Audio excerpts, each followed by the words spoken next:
মোচা সারা বছরই পাওয়া যায়, পুষ্টিগুণে ভরপুর, আমাদের শরীরের জন্য খুব উপকারী। মোচাতে আছে fibre, potassium, iron, magnesium, vitamin C, antioxidant এবং প্রচুর প্রোটিনে সমৃদ্ধ।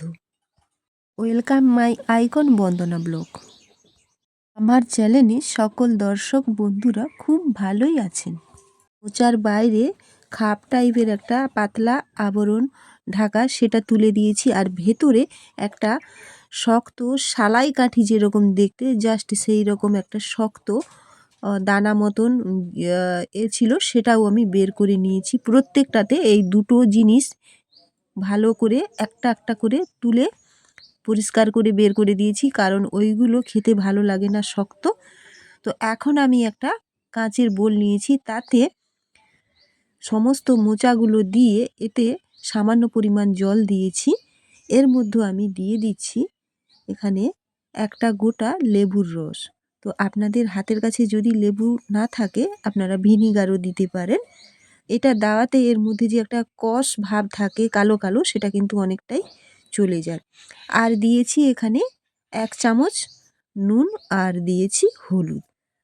তো খুব ভালো করে মিশিয়ে নিচ্ছি। মিশিয়ে নেওয়ার পর আমি 15 মিনিট এটা ঢেকে রেখে দেব। 15 মিনিট পর ঢাকনা তুলে এই যে জল ঝরিয়ে মোচাগুলো আলাদা একটা পাত্রে তুলে নেব। এখন গ্যাসের ওভেনে কড়াই বসিয়ে দিয়েছি, এতে সামান্য পরিমাণ জল দিয়ে দিলাম। জল বেশ ভালোভাবে গরম হয়ে আসতে এর মধ্যে কলার মোচাগুলো দিয়ে দিলাম। দেখুন কলার মোচাগুলো দিয়ে দেওয়ার সাথে সাথে কালার কেমনভাবে চেঞ্জ হয়ে আসছে। তো এর মধ্যে আবারও সামান্য পরিমাণ লবণ, হলুদ দিয়ে খুব ভালোভাবে মিশিয়ে নেব। মিশিয়ে নেওয়ার পর এতে বেশ কিছুটা সময়ের জন্য ঢাকা দিয়ে দেব। কিছুক্ষণ পর এসে ঢাকনা তুলে দেখিয়ে দিচ্ছি কত সুন্দরভাবে কলা মোচা আমার সেদ্ধ হয়ে গিয়েছে। এই পর্যায়ে একটা ভালো ছান্তা দিয়ে এইভাবে জল ঝরিয়ে মোচাগুলো সমস্ত তুলে নিয়েছি। এরপর আবারও শুকনো কড়াইয়ে কিছু মশলা আমি ভেজে নিচ্ছি।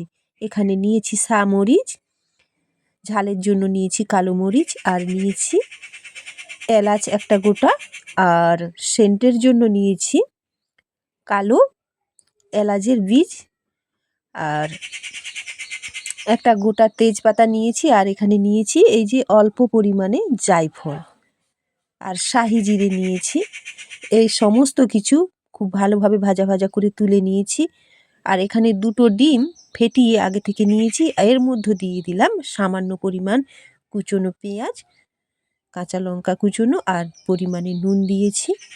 আর দিয়ে দিচ্ছি হলুদের গুঁড়ো, সামান্য পরিমাণ লঙ্কার গুঁড়ো, আর দিয়েছি কিছুটা পরিমাণ আদা বাটা, যেটা স্কিপ হয়ে গিয়েছে। তো খুব ভালোভাবে সমস্ত উপকরণ এখানে মিশিয়ে নিয়েছি। গ্যাসের ওভেনে আবারও কড়াইয়ে সামান্য পরিমাণ দিয়ে দিচ্ছি সর্ষের তেল। সর্ষের তেল খুব ভালোভাবে গরম হয়ে আসতে খুন্তি দিয়ে চারিদিকে তেলটা খুব ভালোভাবে ছড়িয়ে ছিটিয়ে লাগিয়ে নিয়েছি। আর এর মধ্যে ফেটিয়ে রাখা মিশ্রণ ডিমটা দিয়ে দিয়েছি। দিয়ে একটু ভাজা ভাজা হয়ে আসতে এর মধ্যে সেদ্ধ করে রাখা মোচাগুলো খুব ভালোভাবে ওপর থেকে দিয়েছি। দিয়ে এইভাবে আমি উল্টে নিচ্ছি। তো আমার এখানে একটা ভুল হয়ে গিয়েছে, ডিমটা আমি দুটো পর্যায়ে যদি দিতাম আর হাফ হাফ করে মোচাগুলো যদি দিতাম তাহলে খুব ভালো হতো। তো এই ভুলটা আমি করেছি, আপনারা এই ভুলটা করবেন না। তো উল্টানোতে এখানে সমস্যা হচ্ছে, একটু পরিমাণে বেশি হয়ে গিয়েছে। তো আমি এখানে ম্যানেজ করে নিয়েছি, খুব ভালোভাবে উল্টে পাল্টে ভাজা ভাজা করে নিয়েছি। আপনারা এই ভুল করবেন না, আপনারা দুটো পর্যায়ে এইভাবে ডিমটা মোচাগুলো দিয়ে ভেজে নেবেন। আর এখন আমি পুরোটাই ভাজা ভাজা করে নিয়েছি, আলাদা প্লেটে একটা তুলে নিয়েছি। এই কড়াইয়ের মধ্যে আবারও সামান্য পরিমাণ সর্ষের তেল দিয়ে দিলাম। তেল খুব ভালোভাবে গরম হয়ে আসতে এর মধ্যে ফোড়ন হিসাবে দিচ্ছি একটা গোটা তেজপাতা, সামান্য পরিমাণ কালো জিরে।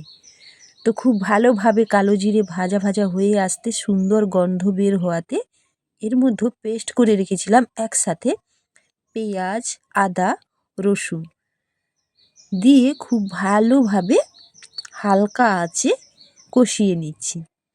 তো দেখুন কষাতে কষাতে মশলার গা থেকে তেল ছাড়তে শুরু করছে আর কালারটাও আস্তে আস্তে চেঞ্জ হয়ে আসছে।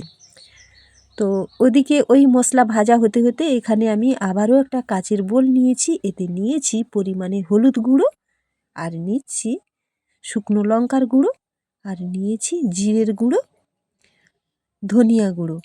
তো এই মশলাগুলোতে আমি এখানে জল দিয়ে খুব ভালোভাবে মিশিয়ে নিয়েছি। আর এতে একটা বড় সাইজের টমেটো খুব ভালো ছোট ছোট করে কুচিয়ে রেখেছিলাম। মশলাগুলো খুব ভালোভাবে ভাজা হয়ে আসতে এর মধ্যেও কুচনো টমেটো দিয়ে খুব ভালোভাবে আবারও কষিয়ে নিচ্ছি। দেখুন টমেটো খুব ভালোভাবে কষানো হয়ে গিয়েছে, গলে আসছে। আর এর মধ্যে এই যে মশলা জলে গুলে রেখেছিলাম সেই মশলা দিয়ে আবারও বেশ কিছুটা সময় কষিয়ে নেব, মশলার গা থেকে যতক্ষণ পর্যন্ত না কাঁচা গন্ধ চলে যায়। দেখুন মশলা খুব ভালোভাবে কষানো হয়ে গিয়েছে, মশলার গা থেকে তেল ছেড়ে আসছে আর কালারটাও চেঞ্জ হয়ে গিয়েছে। এই পর্যায়ে আমি এখানে জল দিয়ে দিয়েছি, জল দিয়ে খুব ভালোভাবে মিশিয়ে নিয়েছি। আর এর মধ্যে পরিমাণে নুনটা দিয়ে বেশ কিছুটা সময় ফুটিয়ে নেব।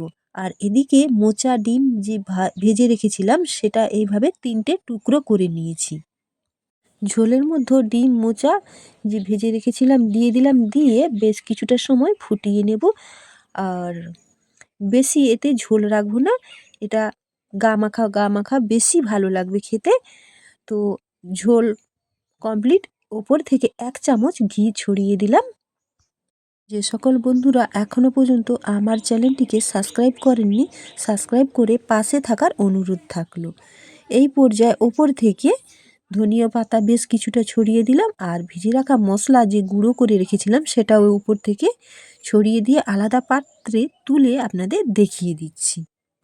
আজকের রেসিপিটি আপনাদের কেমন লাগলো কমেন্টের মাধ্যমে জানিয়ে যাবেন। আপনারা সকলে খুব ভালো থাকবেন, সুস্থ থাকবেন। আবারও দেখা হবে অন্য কোনো নতুন রেসিপির সাথে।